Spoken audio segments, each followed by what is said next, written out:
Get your gloves and safety equipment because in this project, we're exploring 5 ways to start a fire using water. Grab an old light bulb and chisel out the bottom so you can see down inside.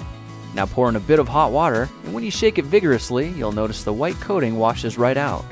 After you've rinsed it a couple of times, you should have a crystal clear bulb like this. Fill the light bulb with water, cap the bottom with a balloon, and voila! You've just created a makeshift magnifying glass.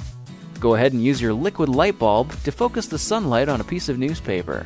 It should start smoking immediately, and just a minute later, burst into flames.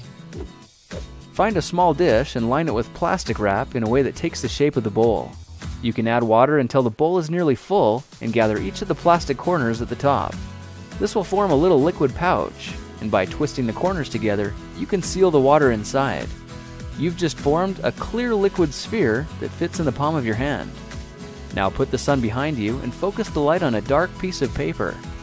Your tinder should start smoking within seconds, and when enough embers have collected inside, you'll soon have your fire. Take a picture frame and cover it with a layer of plastic wrap, then suspend it on something a couple of feet off the ground. Now carefully pour hot water onto the plastic, and as you do, it'll begin to sag, forming a natural and effective liquid lens. Now gather up something you can use as tinder and find the focal point of the beam to concentrate the heat. When your tinder's smoldering, set it down so that it rests in the beam, and now you can sit back and watch the elements ignite the fire for you, completely hands-free. Try to find a juice bottle that looks like a giant plastic bubble and fill it with water. Position the liquid-filled bubble between the sun and your tinder pile until you find the spot where it starts smoking. Hold everything steady so the heat will continue to build, then add something like dried grass to help you lift the pile up and blow the smoldering embers into a flame. If the clouds have rolled over and blocked off your solar supply, you can use a toilet paper roll and a couple of chunks of sodium. The paper roll should be cut in half with a small piece cut out of the bottom and a wad of tissue pushed into the top. We can use the lid of a jar as our starter base and cover it with 1 square of toilet paper and place the small bits of sodium in the middle. The paper roll sits over top, followed by a heavier gauge kindling like a bunch of straw or dried grass.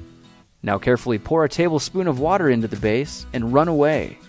In just a couple of seconds, a little flame shoots out, igniting the kindling on top. You can see how this would stoke a blazing fire in just a matter of seconds. Now every experiment has its dangers, so if you try these methods yourself, make sure you have proper safety equipment as well as adult supervision. Well, now you know 5 ways to use water to start a fire. If you like this project, perhaps you'll like some of my others. Check them out at thekingofrandom.com. Now you know how to start a fire with water, but do you know how to find a fun, German-engineered car that makes sense too? You might think it's impossible, but it's not anymore. Check out my friends at Volkswagen, who are a huge support for this video. All their new cars come with no-charge, scheduled maintenance for 2 years or 24,000 miles. This means the car you really want, the one that's a blast to drive, is also the smart choice. And now you know.